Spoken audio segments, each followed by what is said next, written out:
Oop, headphones.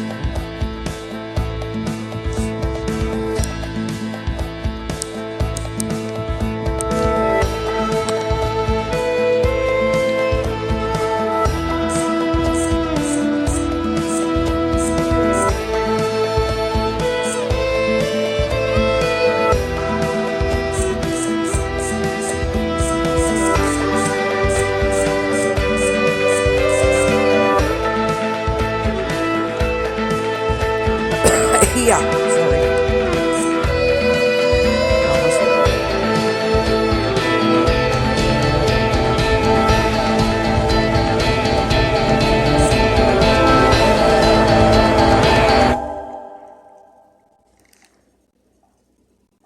Okay. Welcome to KBLP in the Book Corner with Denise Harris with special guest and co-host Lori Wood. We're going to discuss miniseries from books. So, hi Lori, how are you? Good, hanging in there. Feel like crap. So, I don't know. I don't know if it's the weather or something going around or what. Yuck. But it had. I would have to say that it's the weather Yeah. because it's warm and muggy, and then just a little bit ago it was pouring down rain, and now it feels warm again, and I'm over it. I hate this kind of weather. Oh, you got it. It's not even warm here. A whole 60 Well, degrees. now it's cooling down. Yeah, I wish it would stay warm. That'd be But- great. But I can't leave my bedroom windows open because my dog has a tendency to go right through the screen. Aw. If she sees something that she, like other dogs, Yeah. impeach our property. She put her whole head through the screen one day Oh my gosh. before I caught her, and she has a big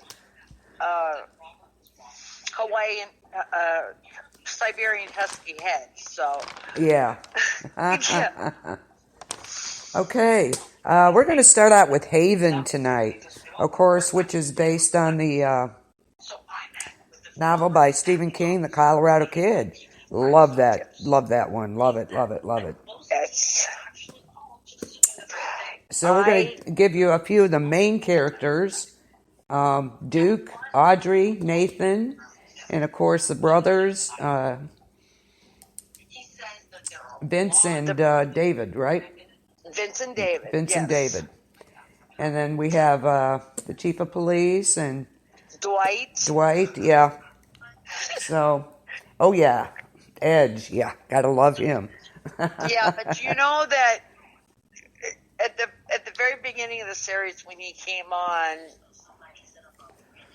when they in the credits, Yeah. they said Edge. Yeah.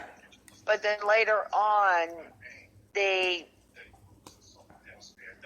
started putting his real name. Yeah, they did. Maybe he wanted it that way. I don't know, but he was so good. He was. That was good.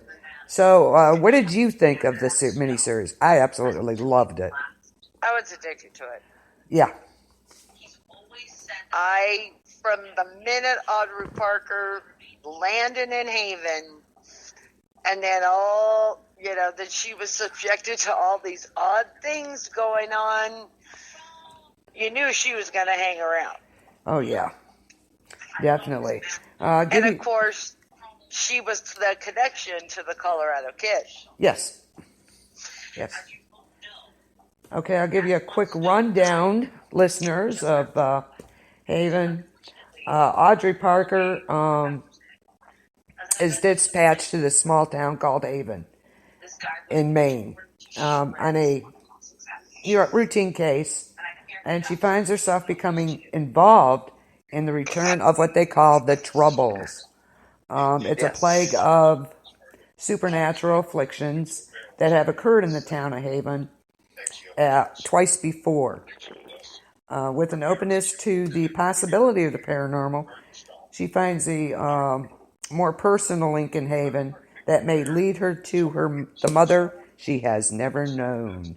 Ooh. Yeah. Oh, and the stuff starts. Boy, it is great. It is so, so good. Yeah, and some of the troubles are pretty innocuous. They don't really do that much, but Yeah. some of them can cause just devastation to the whole town. Oh, how about those big rocks? You remember that? Yes. With the church? Yes. Yes, that was a good one. If you haven't seen Haven, please do. It is a super, super, super awesomeness show. You have to see it. I was so bummed I was really bummed when it went off the air. I know. I was like, man, now what? It's like when The Walking Dead ends, it's like, now what do you do with yourself? Yeah, she, Because I kept thinking no more Eric Balfour every week. That's what I kept thinking. Duke. Oh yeah, gotta love Duke. Yes. He was great. He was the absolute best. I liked him better than Nathan myself. I did too. Nathan was kind of wishy-washy. He was too serious. Yeah, she told him that too, I believe. Didn't Audrey tell him that? That he was way too serious? A little bit? Yeah, that he was way too serious. Yes, he was. But I imagine, I think, he was the chief of police, and all these weird things started happening, so... Yep. She had to take care of it all. Yep. And then she realizes that her arrival in Haven might have been prearranged. What a surprise. And that her name and even her memories may not be her own. And as it progresses, she learns more about the mysteries of Haven and herself. And like you said, her partner, he was a detective till his dad died. Right. So, and they find themselves facing all these troubles and the effects of the troubles, as well as the activities of the town people. They take more drastic measures against those who, what they call troubled. They take more action than they do, I think. I don't know. What do you think? They took a lot of action to prevent the troubled person from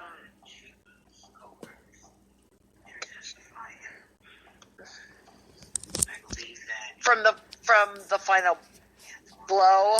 Yeah. For lack of a better word for it. So they were always down in the thick of things. Oh yeah. Trying to save Haven, which I really don't.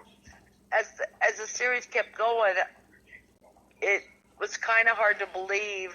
You kind of wondered, would Haven ever be saved?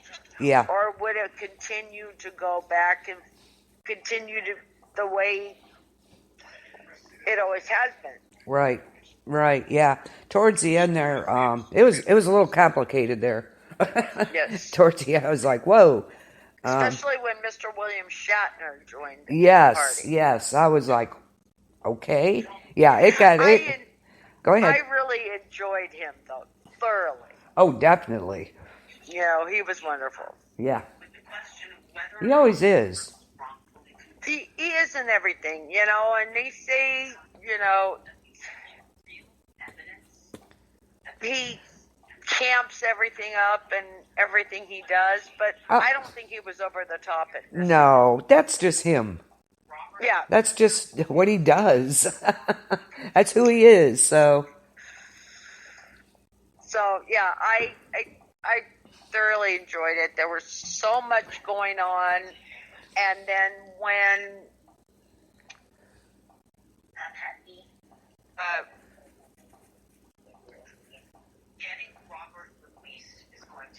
our good friend, they don't even have him in the credits. So we're going to get you an investigator to keep working on the case. I love Vince and Dave, though. They were They cracked me up. Oh, Vince and Dave. They held the secrets to Yes. everything. Yes, they did. You didn't know that at first. You wouldn't think that at all. But they were the key, basically. Yes, they absolutely were. I love those two. Everybody seemed to know exactly what was going on.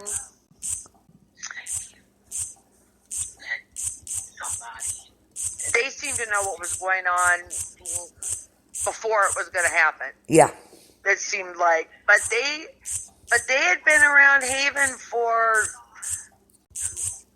a really long time. Yes. Yes. So they know the problems that the troubles can bring. Right.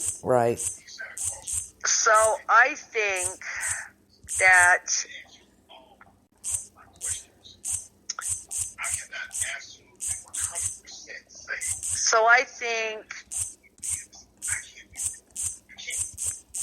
they were more involved in it than we were led to believe. Oh, there's no doubt. No doubt. And they had much more knowledge than anyone gave them credit for. Oh, they were yes, absolutely. There's no doubts there at all. Yeah, they had, they were the key to a lot of things, So,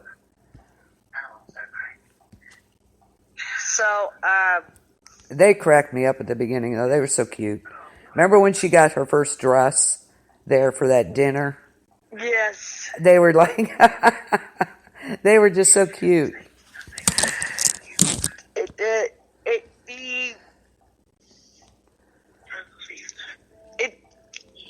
It was almost like their first date. Yeah. And they had a marvelous first date. But then the whole dynamic between Duke and Nathan and Audrey, it was like they were on each end of her, almost like pulling an arm. Yeah. Because they both wanted her. But I think she was always meant to be with Nathan. Yeah, I have to agree. I don't know if it was a past life deal or what it was. Yeah, I agree. It was just, that was how it was supposed to be. I was rooting for Duke, but hey. Oh, you and me both. I was hoping. And then poor Duke, he finally finds the woman that he wants to spend the rest of his life with. Yeah. And he loses her. Mm-hmm. That man cannot catch a break. Yeah, no, he could not at all. I was like, well, maybe he'll get Audrey. I was hoping. I think everybody was kind of hoping that. And for those of you who don't know, Nathan had a trouble, so to speak. He could not feel pain. You could shoot him and he wouldn't feel it. Right. So he had a hard time feeling, period. He couldn't. If he touched something, he couldn't feel what it was. So many times he could have bled to death and not even known it. Right. So that he had a trouble, as they call it. And there were of course, Stephen King wrote Colorado Kid. And did you catch any of the references to other Stephen King things? There were quite a few, actually. In Haven? Oh, yes. Oh, yes. There were... It's been a long time since I've watched it. But there were quite a few. Yeah. Of course, you have Derry and Haven are both, of course, fictional towns, but they're in Maine. as Right. in, most of his stories, let's say, might as Are well in say. Maine. And one of the main characters